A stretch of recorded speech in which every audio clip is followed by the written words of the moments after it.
Assalamualaikum Kak, permisi Kak. Boleh wawancara sebentar Kak? Boleh. Nama Kakak sebelumnya siapa Kak? Nama aku Widya Amalia. Pekerjaan Kak? Mahasiswa. Jadi Kakak seorang mahasiswa. Maksud saya di sini boleh nggak Kak kalau saya wawancara Kakak sebentar? Boleh. Sebelumnya maaf mengganggu waktu Kakak. Di sini saya akan mewawancara yaitu tentang Perjanjian Lingkarjati. Nah, menurut sepengetahuan Kakak, apa sih yang Kakak ketahui tentang Perjanjian Lingkarjati tersebut Kak? Jadi sepengetahuan aku, Perjanjian Lingkarjati itu perjanjian yang dilakukan di Indonesia. Pada saat itu kalau nggak salah Indonesia baru siap merdeka. Terus Indonesia itu ingin mendapatkan pengakuan kan atas kemerdekaan negaranya.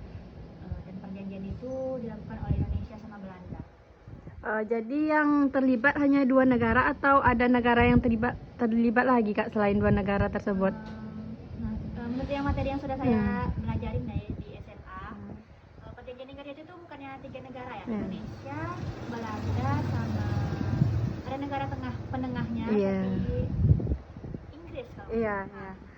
Itu yang diprakarsai, tahu nggak Kak tokoh-tokoh yang terlibat yang misalnya ketua Indonesia siapa yang mewakili, Inggris siapa yang mewakili? Kalau itu saya cuma tahu Indonesia ya. Indonesia bukannya waktu itu Sultan Syahrir yang mewakili. Baik Kak, selanjutnya kapan sih Perjanjian Lingkarjati tersebut dilakukan Kak? Atau berapa tahap? Atau hanya melakukan hanya satu tahap Kak? Kalau misalnya perjanjian itu saya kurang tahu ya berapa tahapnya. Cuman kan itu setelah merdeka mungkin 1 tahun setelah kemerdekaan kan 1945. Berarti Perjanjian Lingkarjati itu 1946. Tahun 1946. Jadi kakak tahu nggak isi Perjanjian Lingkarjati tersebut apa Kak? Ada beberapa yang saya tahu dan masih saya ingat karena dulu disuruh hafal sama guru sekolah. Pertama itu negara Indonesia itu dibagi menjadi 3 bagian, yaitu Jawa, Madura, sama Sumatera. Terus kalau nggak salah Indonesia itu bakal dibentuk negara jadi RIS, Republik Indonesia Serikat. Nah itu yang saya masih ingat. Selanjutnya Kak, mengenai Perjanjian Lingkarjati tersendiri, apakah ada dampak yang terjadi dari Perjanjian Lingkarjati dari 3 negara yang terlibat tersebut Kak? Sebenarnya itu makin merugikan Indonesia ya menurut saya. Kenapa? Karena dari Perjanjian Lingkarjati itu kan negara Indonesia jadi semakin sempit nih.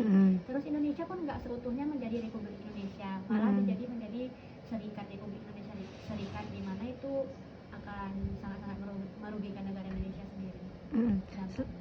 Selanjutnya, kapan yang terjadi Perjanjian Lingkarjati tersebut Kak? Seperti tanggal kejadiannya atau tahun yang Kakak ketahui mungkin? Tanggalnya saya nggak kurang tahu ya, tapi mungkin tahunnya 1946 setelah kemerdekaan. Baik Kak, terima kasih sebelumnya Kak. Saya mewakili mahasiswa UNP mengucapkan terima kasih atas bantuan wawancara dari Kakak. Siapa tadi? Kak Widya. Terima kasih Kak. Boleh say hello dulu Kak? Assalamualaikum warahmatullahi wabarakatuh. Selamat pagi semuanya. Sebelumnya perkenalkan nama saya Aprina Egilia, yang mana di sini saya akan menjelaskan tentang Perjanjian Lingkarjati. Dengan penjelasan Lingkarjati ini, saya juga membuat video pembelajaran yaitu berupa PowerPoint, yaitu ditambah dengan penjelasan dari saya sendiri. Nah, pada rumusan masalah ini kita akan membahas tentang apakah yang Anda ketahui tentang Perjanjian Lingkarjati tersebut. Mungkin sudah banyak yang mengetahui tentang Perjanjian Lingkarjati ini. Tidak lazim masyarakat ataupun mahasiswa tidak mengetahui tentang Perjanjian Lingkarjati ini.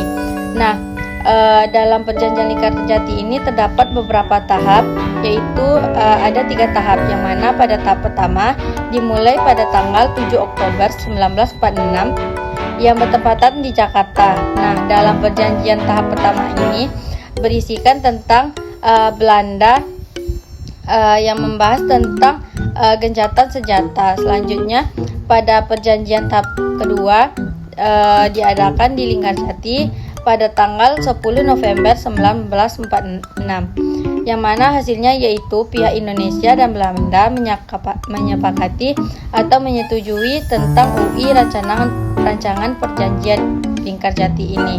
Nah, selanjutnya pada tahap terakhir yaitu tahap ketiga, pelaksanaan ini dilaksanakan pada tanggal 15 November 1946 yang mana diadakan di Istana Ritweet, yang mana pada saat itu diwakili oleh pihak Indonesia diwakili oleh Sultan Syahrir, dan pihak Belanda diwakili oleh Profesor Squierden, dan sebagai penengahnya yaitu Lord Killarney dari pihak Inggris.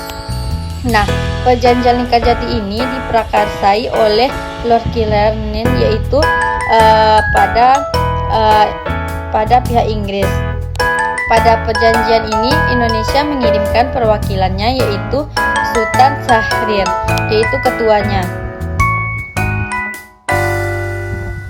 Selanjutnya kita akan membahas tentang perjanjian Lingkarjati yaitu yang lebih mendalam. Nah, sebab dan akibat perjanjian Lingkarjati di sini saya akan jelaskan, yaitu adanya dilakukan perjanjian Lingkarjati ini dimaksud sebagai panduan dalam pelaksanaan perundingan selanjutnya yang mana berhubungan dengan pembangunan suatu tatanan politik yakni di bekas wilayah Hindia Belanda yang kemudian dinamakan dengan negara Indonesia Serikat atau dikenal dengan sebutan NIS atau NIS. Adanya dukungan dan pengakuan internasional terhadap kedaulatan Republik Indonesia yang mana menggoyahkan posisi Belanda. Dukungan publik internasional menunjukkan keberadaan Republik Indonesia sudah diakui sebagai sebuah negara. Nah, posisi tersebutlah menyulitkan Belanda apabila tetap menguasai negara mereka. Selanjutnya, Belanda berupaya melakukan teror dengan cara memblokade Indonesia yang mana secara politik dan ekonomi.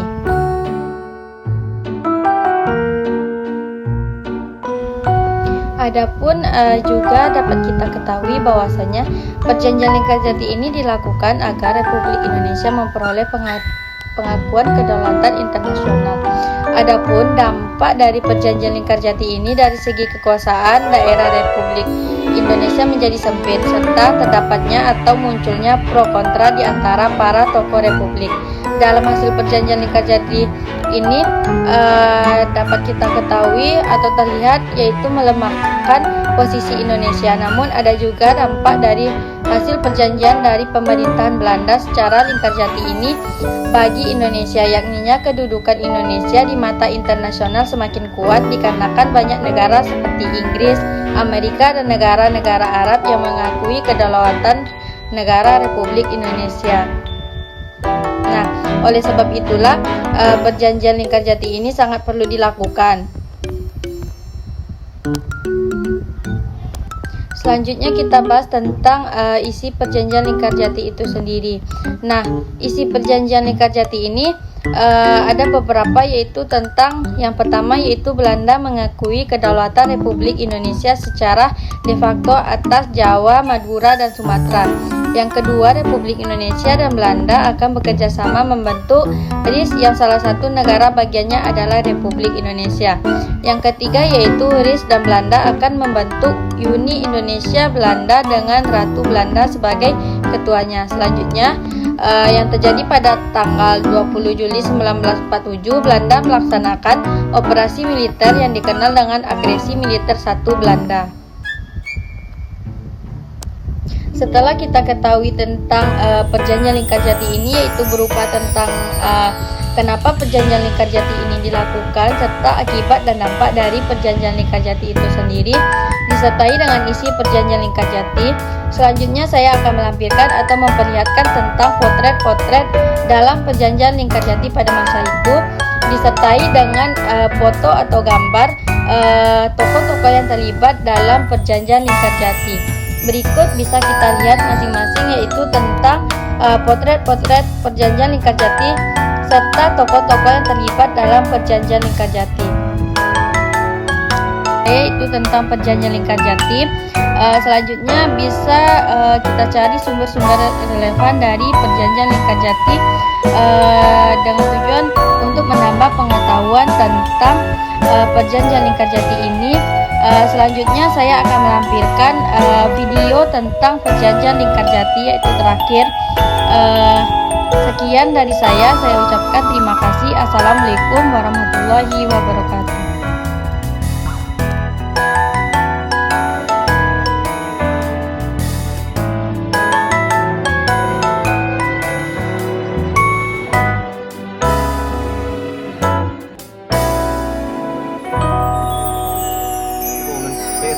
Rijswijk arriveerden.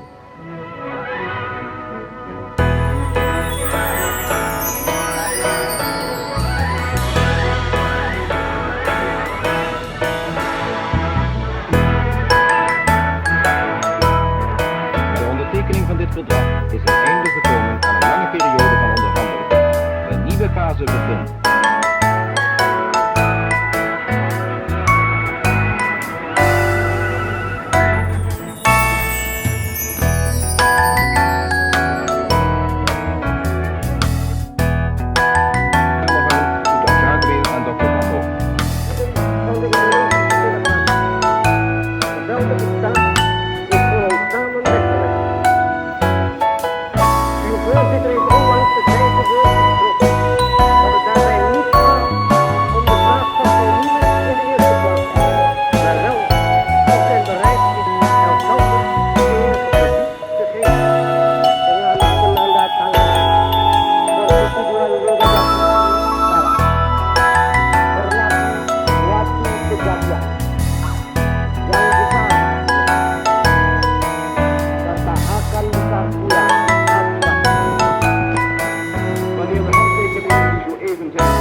Dan vormt de ceremonie van vanmiddag het einde van een tijdperk. De tijd van twist en van onderhandeling is voorbij.